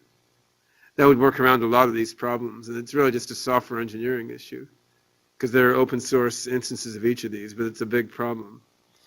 You also have other problems. There's no fluids, powders, pastes, or fabrics. So, I mean, I tried to design a physics engine to work around this, where everything is made of little tiny balls. You can figure out how can you simulate different kinds of substances by sticking little balls together. That could sort of work. Robots also have a big problem. Like, if you think about it, it's amazing. I mean, look at your own body. Every part of your body, almost, is a sensor and an actuator, you know? I mean, you can feel things even inside yourself and all around yourself, and almost every part of you can do something. That's pretty cool, you know? And I mean, if you look at a robot body, on the other hand, like the now robot, most of it cannot do anything. There's only a few joints that can move. Most of it cannot feel anything. There's pressure sensors in the joints, right? That's it. You could like get a saw and saw a big hole in its back. It would never feel it, right? I mean, so I think robotics has gone in an unfortunate direction in that regard. And I've thought about this, like, how could you make different robots? What if you got like little ping pong ball sized cells, each of which had sensors and actuators, and like piece them all together in something that could walk around. So you, both in the case of virtual worlds and in the case of robots, you come to the conclusion that the technologies are not quite right for AGI. I mean, we have to work with them anyway, and we can still do cool stuff. So, yeah.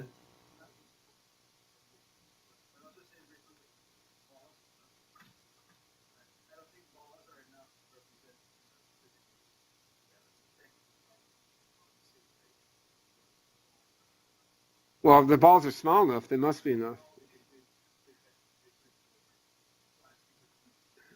We don't believe in Democritian atoms, then. Yeah.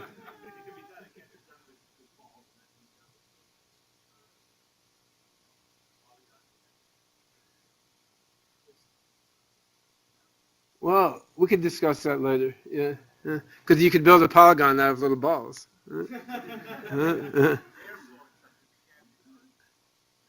Well, yeah, don't insult my balls. All right, let's go. All right. So I think, oh yeah, go on.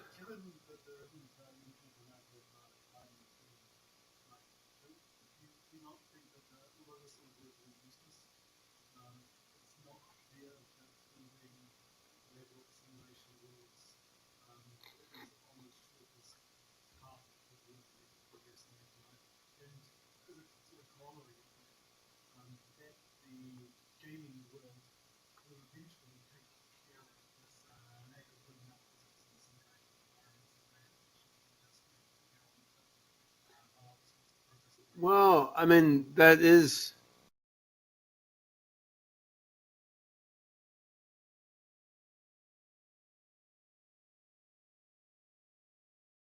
developing robots. Or new money in the world that is earmarked for development of robots or virtual worlds, which it may be easier to nudge some of that to be spent on stuff useful for AGI than to get it diverted to AGI. You know? I mean, certainly in the virtual world context, I mean, there's a lot of momentum behind OpenSim in terms of an open source virtual world. So if the OpenSim community decide to integrate a robot simulator with OpenSim, that would be pretty nice. I mean, I think we do run into these problems very, very concretely. They're not that abstract. Like having the robot that can't feel what it's doing is annoying, right? Like the robot will walk into something, it has to have a bump sensor, and then the bump sensor may only be on part of its body. I mean, yeah, and I've become convinced that not using robots is even worse than using robots. Yeah, yeah, and then you get into the question of how bad can the robot be and still be useful, right? Was there another question? I can't remember. Uh-huh. Okay, sure. Don't compress my balls. So I'll give myself a break and spend a few minutes showing the videos. I don't think I don't know, half the people in here have seen this one already. This is an old one, so I'll hurry ahead to the new ones. But this is from previous work we were doing in the multiverse virtual world. Well, we had the AI using a virtual dog to play fetch. And you can see their hand drawn on the nodes and links, some of the nodes and links in the atom space that the OpenCog that controls the dog originates when it sees certain things. So this was using Moses to learn by example. So the one woman has the other woman play fetch, and the dog watches, and then they say, what we're doing is called playing fetch. Then they try to get the dog to play fetch, and the dog copies. And this was done as part of a collaboration with Electric Sheep Company, which was aimed to make virtual pets for Second Life. And they wound up dropping that project, and so we've since wound up dropping the virtual dogs, and we're working with simulated robots instead. So we've gotten rid of the cheesy-looking women too by now, which was a good thing. But this was it was a learning experience in terms of getting Moses to do stuff where the fitness function comes from interaction in the world, anyway. And also in terms of how annoying it is. We had like 75 animations for that chihuahua, like wag tail, wiggle left ear, and so forth. It really made you wish you had a robot simulator where there were just servo motor commands, you know. So this one, let's see. Whoa, how do I set that?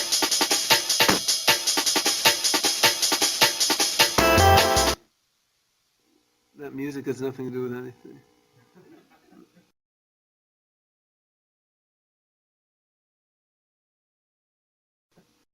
On YouTube, everything must have a video, a soundtrack rather. So this just shows the virtual world that we're making now. After this, there are a couple others that actually have the AI in it. But since the AI can't do much yet, it's easy to show the virtual world with a human controlling things. So what we've tried to do is build a virtual world in the Unity 3D game engine it's similar to the game Minecraft, which is a game where you basically build stuff with blocks. So we found a Minecraft-ish plugin for Unity, and you basically build a world out of blocks. Then we built this helicopter manipulator that can pick things up and move it around and so forth. And we picked the Minecraft metaphor after a lot of consultation with different people and consideration of different options, because we wanted something that would appeal to the gaming community, potentially, in case we want to do a commercial project on AGI for games, but also something with a lot of flexibility. And of course, Blocks World has a long history in AI. So Minecraft is basically a Blocks World that's a game that people find fun to download and play with, because it's fairly flexible. You can build a lot of different things with blocks. Like if some bad guy is coming after you, may build a wall to stop him from coming. If he's fat, you may build a house and hide inside for him so he can't get through the door and so forth. Now, so far, we just got this Minecraft world working like a month ago. So we haven't done too much with it yet. But this video shows a little bit of the open Psi system, where it shows the system, it has, among other goals, it has two goals, one of which is called integrity and one is energy. Integrity is kind of like how safe, comfortable, and whole does it feel. Energy is how much energy does it have to do stuff. And the way we set this up, it has to get batteries, which are those cylindrical things, to have energy. On the other hand, it feels safer, more integral in its house. So basically, with this configuration, what it does is run back and forth. Like it sits in this house because it likes it there, because it has more integrity, until it starts to run out of energy. Then it runs out and grabs another battery to get more energy. Then it goes back and sits in this house again. So it's like the animal sitting in its cave until it gets hungry. Then it goes out and kills something to get food, and it goes back and sits in its cave again, basically, which is a pretty simple animal level behavior. And it had to learn that batteries give it energy and so forth, which took it a while. And then this shows the different. Stop it. Well, those graphs briefly showed the fluctuations of the fulfillment of different goals as its integrity went up and down, and its energy level went up and down. So it can do basic pathfinding, and as I said, it learned that it needed to find a battery to get energy. So this just shows it being able to go around and try to find the battery. Basically, it's got to figure out to climb up on top of things to get the battery, because there's no battery on the ground in this scenario.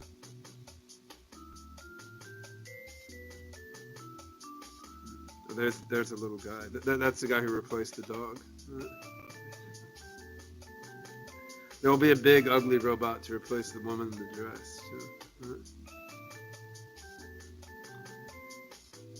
So he looks around, he can't find it. Eventually, he's got to come up with the idea, well, maybe, oh, there it is. No, he has to figure out to go upstairs. So, but since it's a Minecraft type world, he doesn't need to use his arms and legs to get upstairs. So I think once he figures it out, he can just hop upstairs and find it. There we go.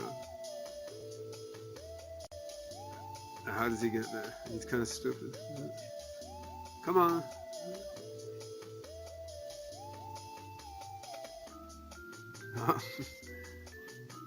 Oh, he got it. I guess he was close enough to grab it. All right, so now he gets to eat. But now, why is his sadness increasing? Well, because his fear is increasing. I don't know if that's like anger, excitement, fear, happiness, and sadness, which are defined in terms of lower level system parameters in accordance with the Psi equations that we got from Dietrich Dorner's model.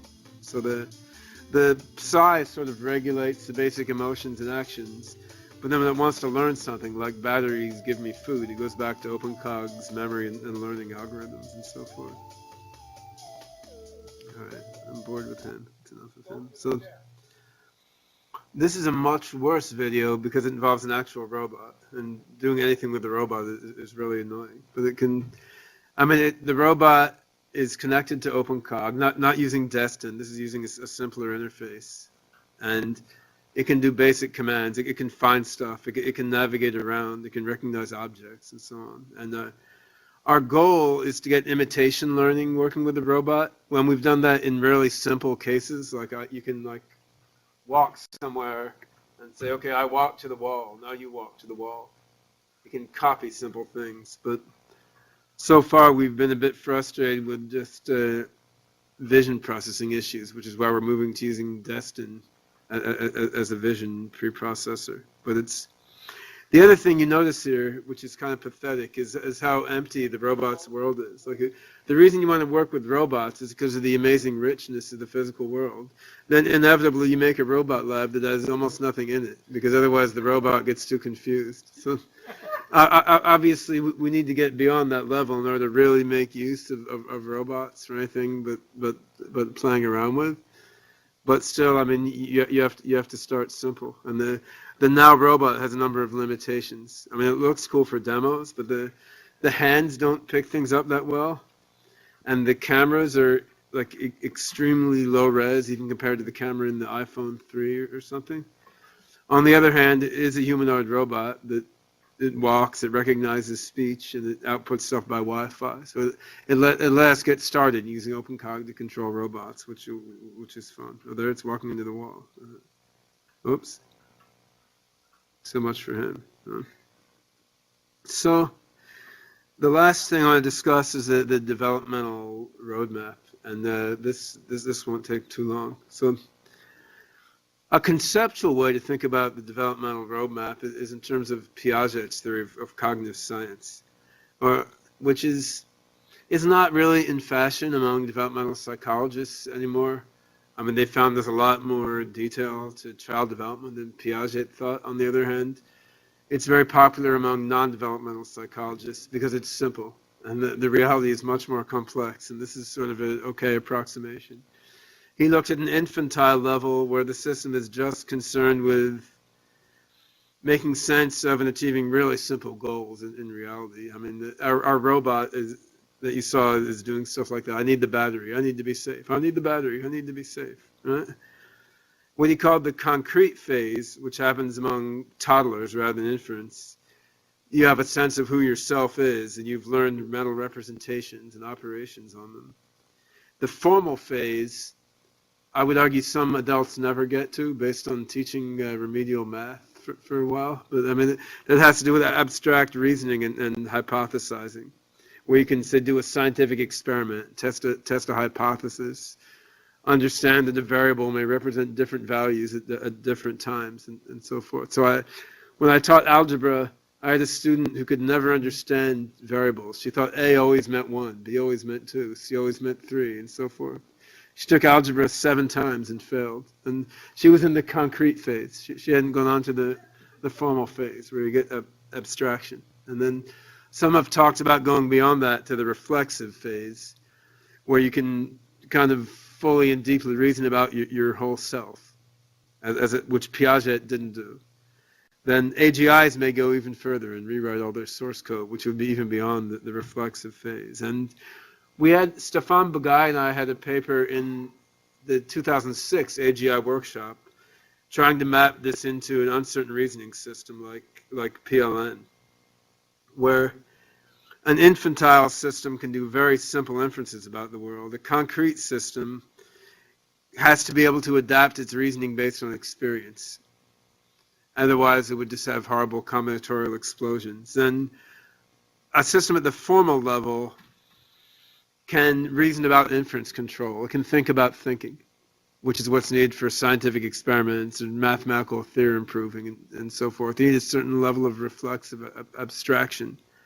And then when you get beyond that, you get to the level most humans aren't at yet, which is being able to reason rigorously about ourselves and how we reason. So if I go back to my very wishful development trajectory for OpenCog, how things will unfold if they go as we all hope and nothing screws up.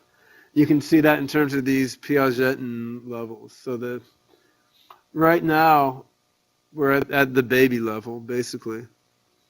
And if things go well, we could be at the concrete level in a few years, what I'd call the proto-AGI mind. And then that would be kind of a virtual toddler or a robot toddler. And then the formal level would come along being able to do advanced reasoning and learning. And you have to think about that carefully because, in a sense, an automated theorem prover can already do formal reasoning, but it's doing it in a very narrow AI sort of way. It's not controlling its own reasoning. The way automated theorem provers work is they work for a few steps, then some human comes in and cuts things off and kind of directs them again the next time. So to be able to do formal reasoning in an AGI-ish way, you need to be able to do inference control of complex formal reasoning, which I think needs to come out of some kind of grounded common sense knowledge. And then the reflexive level would come later. But you could view the hopeful OpenCog development trajectory as roughly following the Piagetian stages. So concretely what we're working on now, we have a team of, I guess, 5 programmers and 1 graphics guy in Hong Kong. This is a 2-year funded project, co-funded by Novamente, my company, and the Hong Kong government. What we're looking at there is trying to make that little robot as smart as it can in the Minecraft type world, basically, and develop this into a software toolkit that can be used to apply OpenCog to any different video game. And the one possibility there is swing that out into commercial projects in gaming afterwards. But in terms of theory, we're hoping to get some interesting cognitive synergies going there, say between Moses, PLN, and concept creation, and see how the synergy concept pans out in the virtual world context. And this project started 6 months ago, so we've done a lot of cleaning up of the code base. We've built the virtual world and done some simple things. In Xiamen University, we're working with the robot. We hooked OpenCog up to the robot. We've ported Destin to CUDA, and the plan there in the next few years is just to basically take the code we develop in Hong Kong for the video game agent and plug it into the robot and see what works and what doesn't work, and then plug in the vision processing infrastructure as well. And we've submitted a proposal to a few funding sources for a 4-year project to make a virtual toddler, which I won't go through in detail now. But that would take more work, probably a team of, say, 12 people for 4 years. So that I think when I give this very ambitious trajectory, this assumes we have more than a handful of people working on the project. It's more like, what could we do if we had, say, 12 or 15 dedicated full-time guys working on it, which is not a lot compared to what it takes to build like Microsoft Office or World of Warcraft, but it's a lot on the standard of AGI funding. And the last topic, which I won't really get to, is OpenCog is also being used within some practical projects. Even though it's not a full-fledged AGI yet, it has a lot of interesting tools in it. And we've been using them within our work analyzing DNA data in biomedical informatics. We're talking to game companies about branching out beyond the prototype and using it in some actual video games. And we're talking to some hedge fund people about using some of this for stock prediction on the Hong Kong exchange as well. And these are not really AGI applications. These are narrow AI applications of tools developed in the context of an AGI system, which any one of these projects winds up being 80% the application and 20% the AGI-ish code. Nevertheless, I mean, as well as generating revenue, they can be interesting just in terms of seeing what your code can do in different contexts. If you're interested in the AI and genetics connection, I had an article in H Plus magazine on that a while ago, which was called AI's Superflies and the Path to Immortality. It says we're analyzing the genetics of these flies that have been evolved to live 5 times as long as normal flies, using mostly machine learning, but now we're using a little bit of PLN inference in there as well. Which again, it's far short of an AGI bioscientist, but it's kind of cool to see these tools used for real stuff now. It gives you the satisfaction of making stuff work, whereas working on AGI, it's a long haul, and the goal is still years in the future. So in the big picture, the hope is that by putting together the virtual toddler stuff with narrow AI applications with the same code base, eventually that can all come together with the common sense knowledge and the vertical area specialization. Since they're done using the same AI tools and the same code base, they should all play together well when we get further along, if we get there. All right, so that's it. Any more questions? Dave?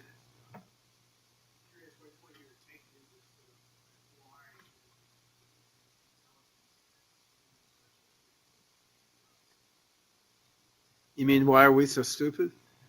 Or you mean, why artificial intelligence has been difficult?